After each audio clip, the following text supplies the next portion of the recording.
నుండి శ్రావణ మాసం ప్రారంభం కావడంతో సోమవారం నాడు ఆలయాలు భక్తులతో కిటకిటలాడాయి.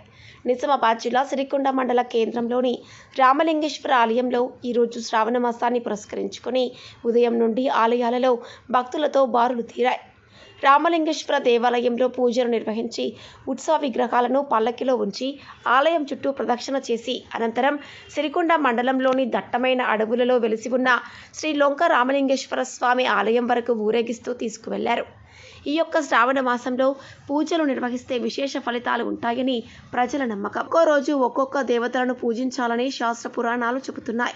అందులో సోమవారం రోజున పరమేశ్వరుడు, మంగళవారం గౌరీ వ్రతం, బుధవారం విఠలేశ్వరుడు, గురువారం గురుదేవుడు, శుక్రవారం లక్ష్మీదేవి, శనివారం శనిదేవుడికి, వెంకటేశ్వర స్వామికి అర్చనలు చేయాలని, పౌర్ణమికి ముందు వచ్చే రెండో శుక్రవారం ఆగస్టు 16న వరలక్ష్మి వ్రతంతో పాటు సత్యనారాయణ స్వామి, మంగళగౌరి వ్రతాలు పూజలు నిర్వహించిన వారికి విశేష ఫలితాలు కలుగుతాయని పురాణాలు చెబుతున్నాయి.